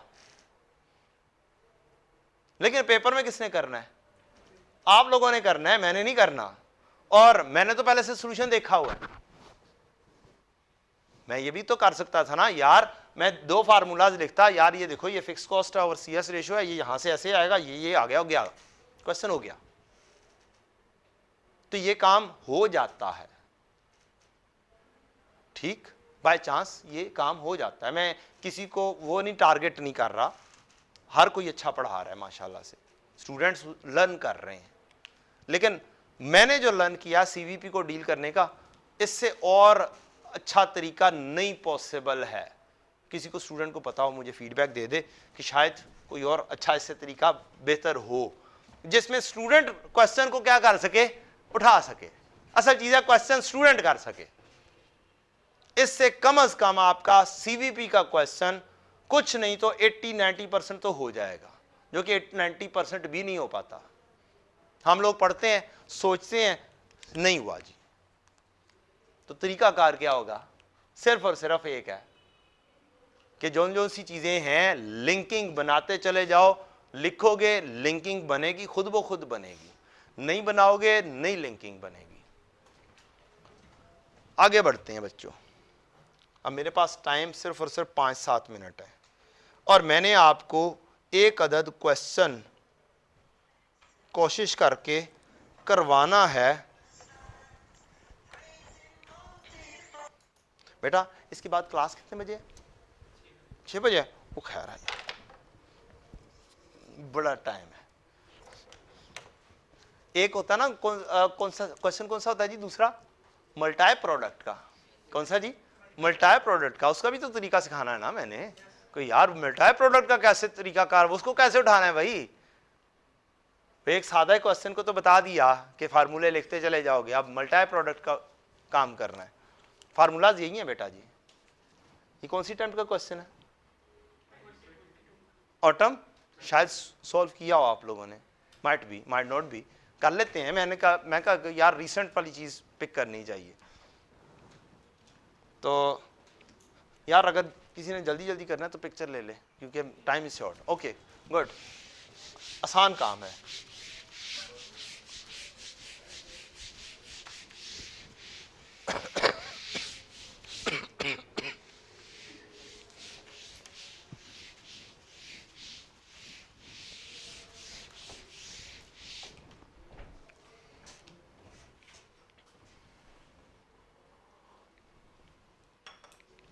क्वेश्चन पढ़ते हैं जी।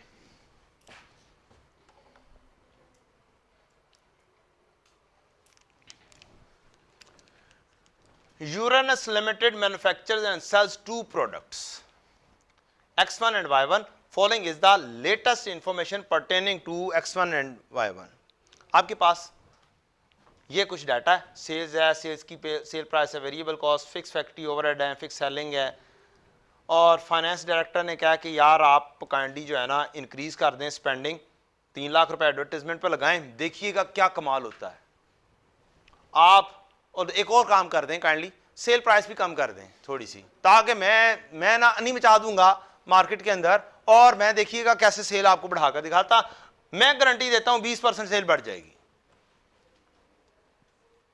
ठीक है जी, मार्केटिंग वाला ये कह रहा है। अब टारगेट आ गया आपके पास, क्या हो बचाओ बच्चों कि करें या ना करें। रिक्वायरमेंट क्या है? कंप्यूट दी एग्जिस्टिंग, ये क्या लफ्ज लिखा हुआ है? ओवरऑल। ये एक लाइन के अंदर, इस वर्ड के अंदर बहुत कुछ छुपा हुआ है। Overall break even sales revenue and margin of safety units. Margin of safety के यूनिट्स बना दो। अच्छा, जब मल्टाई प्रोडक्ट होगे ना बेटा जी, एक छोटा सा काम करना है। आपने सोचना ये है कि आप जो सी चीजें बना बेच रहे हैं ना, ये डब्बे में बंद करके दोनों यूनिट्स बेच रहे हैं। क्या कर रहे हैं? डब्बे में बंद कर कर दोनों यूनिट्स इकट्ठे पैक करके बेचते हैं। ये आपको अजम्पशन लेनी पड़ती है, और ये अजम्पशन होती है। आपके पास सेल्स वॉल्यूम दिया गया 5000 2500, ठीक है। अब स्टार्टिंग पॉइंट क्या होगा क्वेश्चन करने का? वंस अगेन, जो सा चीज दी गई है उसका फार्मूला लिखना है। रिक्वायरमेंट का सबसे पहले फार्मूला लिखना है, existing overall break even sales. तो ब्रेक इवन सेल्स का फार्मूला लिख देते हैं जनाब। ब्रेक इवन सेल्स, रेवेन्यू पूछा है ना, रेवेन्यू पूछा है, तो फार्मूला में थोड़ी सी चेंज आनी है। क्या आनी है? थोड़ी सी चेंज आनी है।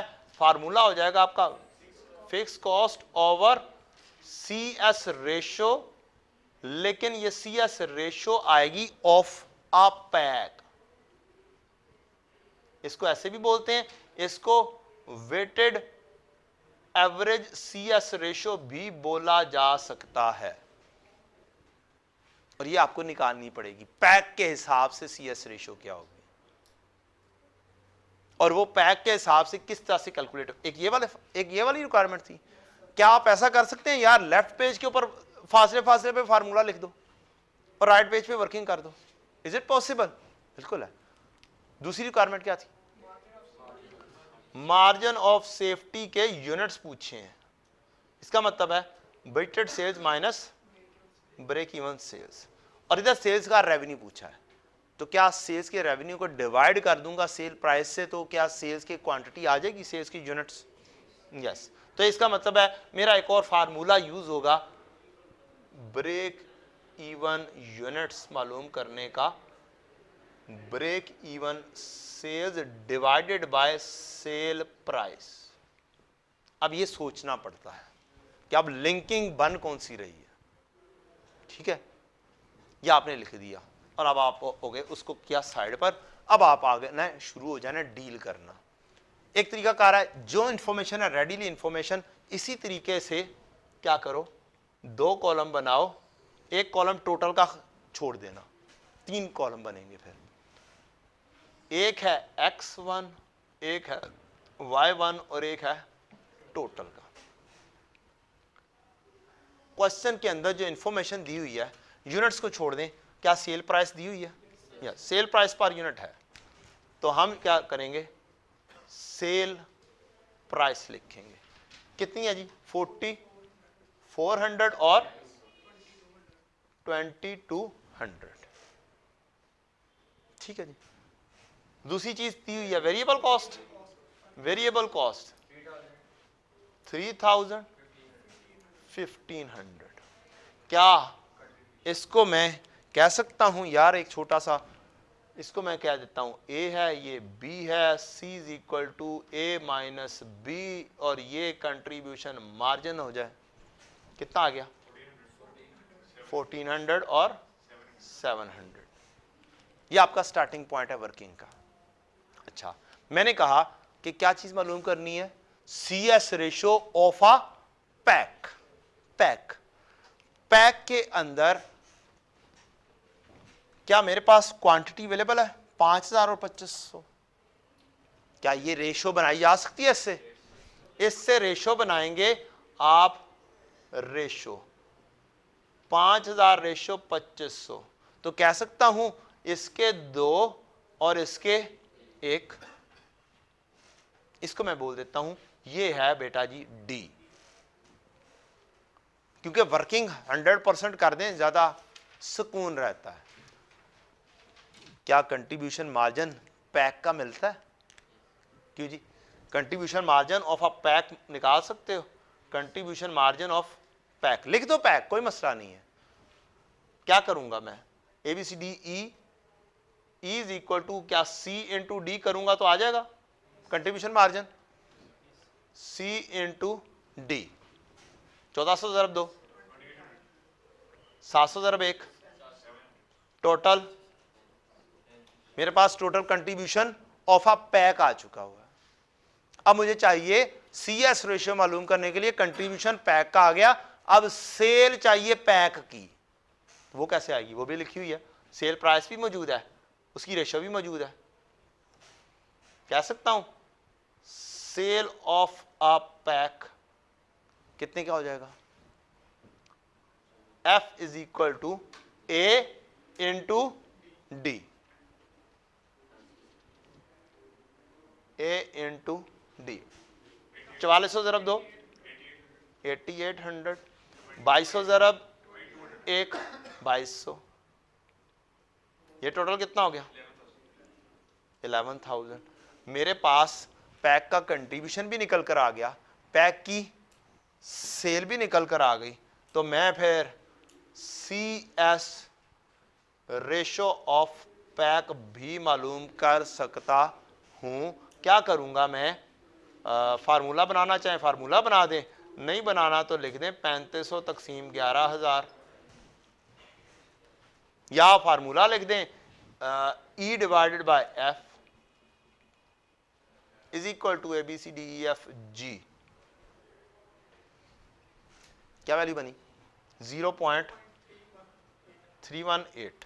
ले जनाब, this is what you will have to use. क्या C S ratio of a pack निकल कर आ गई है? ओ यस, क्या ये यूज होनी है? यस, यहां पर यूज होनी है, और ये वाली यूज होनी है 0.318। अब जिस तरीके से मैंने पिछला क्वेश्चन फिक्स कॉस्ट का करवाया है मालूम करने का, उसी तरह से चीजें छुपी हुई फिक्स कॉस्ट के लिए भी हो सकती थी, जो कि नहीं दी। उसने आसान कर दिया, उसने जस्ट कॉन्सेप्ट चेक किया, उसने फिक्स कॉस्ट निकालने के लिए नहीं घुमाया फिराया, लेकिन घुमा फिरा सकता है।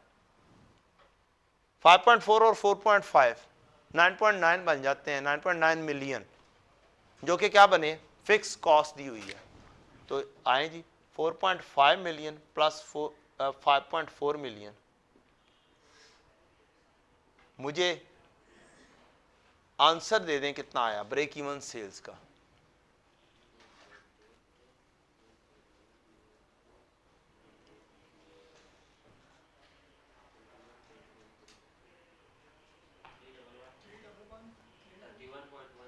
$30.113 मिलियन। और मिलियंस में खेलते हैं, क्या हो गया? किस बात की टेंशन है?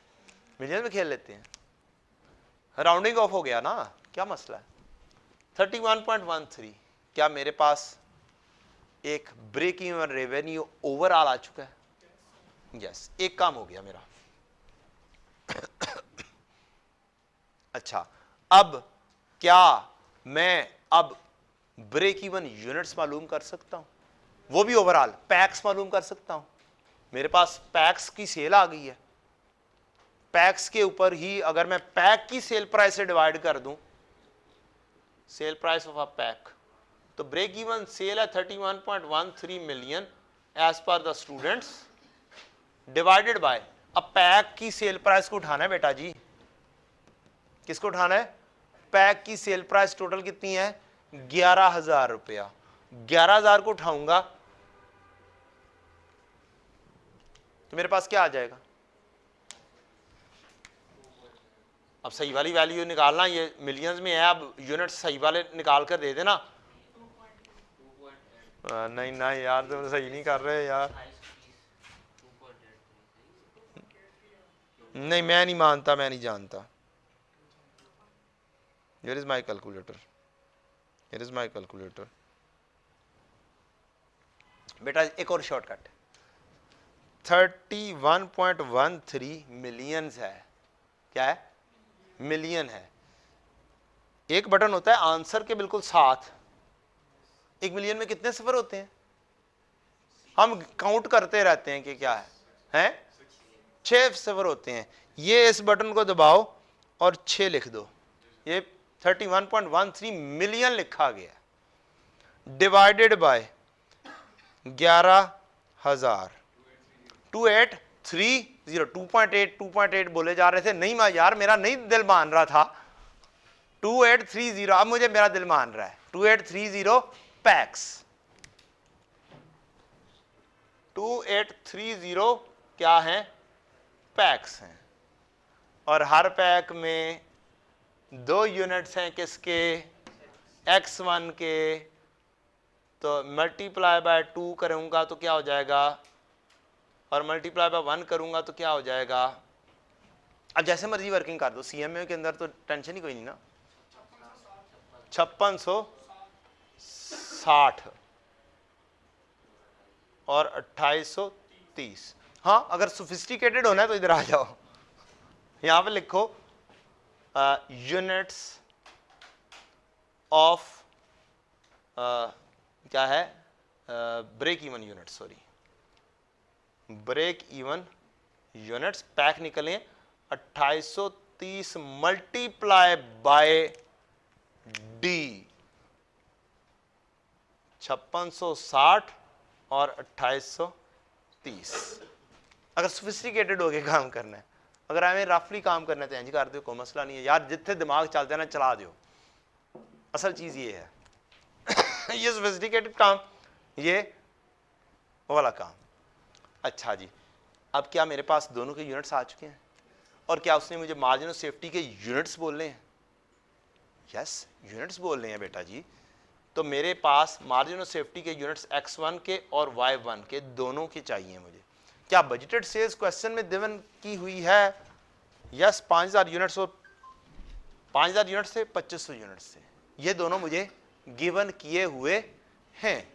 तो मैं क्या करूंगा, अच्छा यार 5000 यूनिट्स आपके हैं और 2500 यूनिट्स आपके हैं, got the point. Minus break even units यह निकाले हैं यार, क्या हो गया है 5660 2830, 5660 और 2830।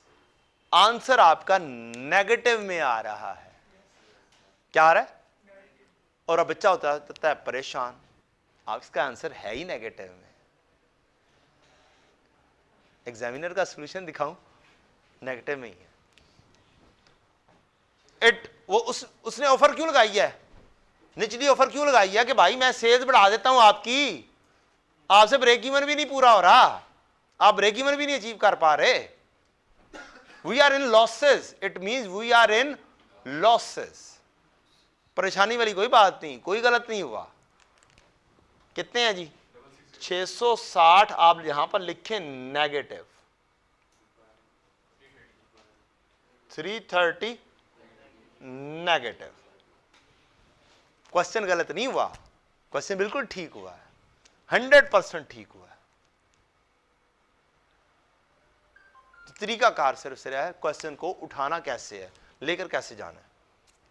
अब अगली कहानी B part, advise UL whether it should go ahead with the suggestion और नोट। सजेशन क्या आई है? क्या हम 3 लाख रुपए खर्चा करें, उससे क्या होगा? अच्छा, डिसीजन मेकिंग आ गई है। क्या आ गई है? डिसीजन मेकिंग आ गई। अब डिसीजन मेकिंग के 100 तरीके हैं बेटा, जैसे मर्जी कर दो, कॉस्ट वर्सेस कॉस्ट एनालिसिस कर दो, इंक्रीमेंटल के तरीके से कर दो, किसी तरीके से कर दो। क्या मेरे पास अगर मैं एग्जिस्टिंग कंट्रीब्यूशन को रिवाइज कंट्रीब्यूशन से कंपैरिजन कर दूंगा तो क्या होगा? मेरा काम हो जाएगा ना। तो मैं क्या कहता हूं, मैं कहता हूं यार एग्जिस्टिंग कंट्रीब्यूशन मेरा क्या है, एग्जिस्टिंग कंट्रीब्यूशन। क्या मेरे पास 2830 पैक्स हैं? क्या उनकी कंट्रीब्यूशन मेरे पास मौजूद है कि 3500 कंट्रीब्यूशन मैं करता हूं? 3500 कंट्रीब्यूशन, एक वैल्यू आएगी। ना कर यार, सही वाला बताना है। 999000, चलें मान लिया। ये कौन सा है बेटा जी? ये एग्जिस्टिंग नहीं है, ये तो ब्रेक इवन है। सही वाला लो ना, क्वांटिटी सही लेनी है, हमने क्वांटिटी गलत उठाई है। एग्जिस्टिंग क्या है? कितने पैक्स बेच रहा हूँ? एक्चुअली मैं कितने पैक्स बेच रहा हूँ? पैक्स बेच रहा हूँ कितने? 2500 पैक्स बेच रहा हूँ। कितने पैक्स बेच रहा हूँ? 2500 पैक्स बेच रहा हूँ, और वो मैं 2500 पैक्स को 3500 के ऊपर कंट्रीब्यूशन कमा रहा हूँ। 875000, ये मेरा एग्जिस्टिंग कंट्रीब्यूशन होगा। रिवाइज क्या हो जाएगा? अब क्वांटिटी इनटू रेट है। अब उसने क्या कहा कि जनाब आपकी बढ़ जाएगी। ओ सॉरी, ये भी गलत कर दिया, क्वेश्चन को गौर से तो पढ़ा ही नहीं आपने। काम किसका कर रहे हो और कर किसका उठा लिया है? तो जरा सही तरीके से गौर से करना है। x1 को उठाना है, x1 यहां पर लिखो, क्वांटिटी इनटू रेट 5000 यूनिट्स हैं, और कंट्रीब्यूशन क्या कमा कर दे रहा है वो?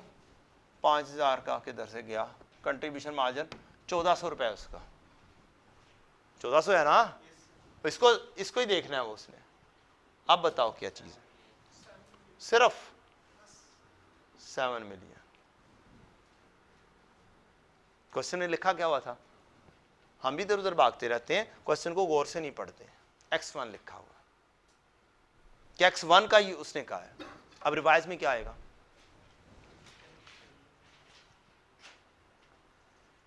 रिवाइज में उसने क्या? सेल प्राइस चेंज कर दो। क्या कर दो? सेल प्राइस चेंज कर दो। सेल प्राइस क्या थी इसकी? 4400। क्या थी? 4400। कम करना है ज्यादा करना है? कम करना है। फार्मूला बताया था डिक्रीज करने के लिए इंटू 1 माइनस रेट से मल्टीप्लाई कर दो। कितना कम करूं? 5%। कितनी वैल्यू हो जाएगी? 4180। क्या वेरिएबल कॉस्ट चेंज होगी प्रोडक्शन करने में? वो तो 3000 ही रहेगी। मेरा 1180 का क्या आ जाएगा? कंट्रीब्यूशन आ जाएगा। क्या ये मेरी रेट आ गया? कंट्रीब्यूशन का रेट ठीक है जी। क्वांटिटी क्या चेंज होगी? यस, क्वांटिटी चेंज होगी। 5000 पहले थी, इसमें कोई बूस्टअप देगा वो? कितना? 20%। क्वांटिटी को बढ़ा दो इनटू 1.2, 6000। ये है जे, ये है के, और जे इंटू के मेरा कंट्रीब्यूशन होगा।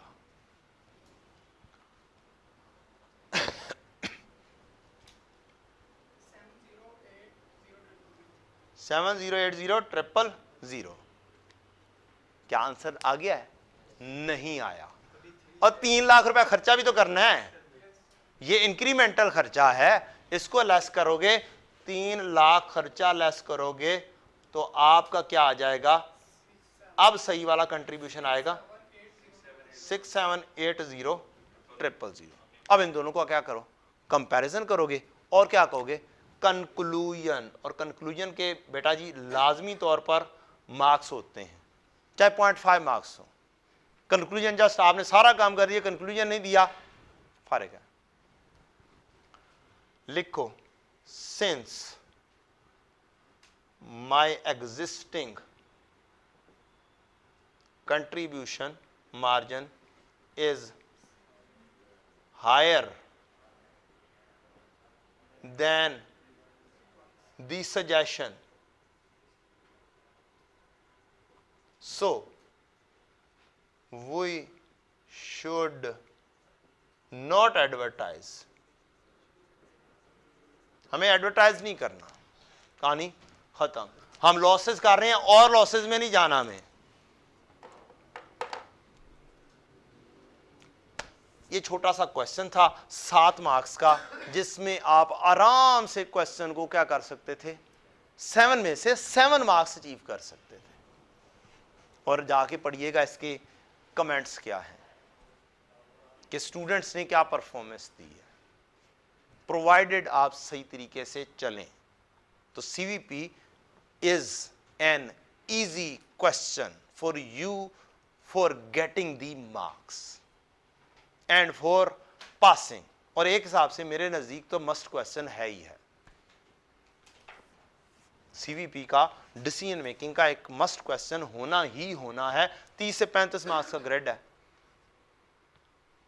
तो 20 मार्क्स डिसीजन मेकिंग में से लगा ही ले तो बाकी दो चीजें रह जाती हैं, एक इन्वेंटरी मैनेजमेंट, एक सीवीपी। उन दोनों में से इंपॉर्टेंट ज्यादा कौन सा? सीवीपी। और दोनों ही हैं, दोनों ही तकरीबन पुराने हिस्ट्री उठा के देखेंगे 8-10 मार्क्स, 11 मार्क्स, 12 मार्क्स की, इतने के ऊपर फॉल कर रहा है। कोई क्वेश्चन होता है 15-16 मार्क्स के ऊपर जाता है। अदरवाइज दोनों ही फिर क्या हुए, टॉपिक इंपॉर्टेंट हुए, दोनों नहीं आना ही आना है। चलें, थैंक यू, आज के लिए इतना ही बच्चों, इंशाल्लाह।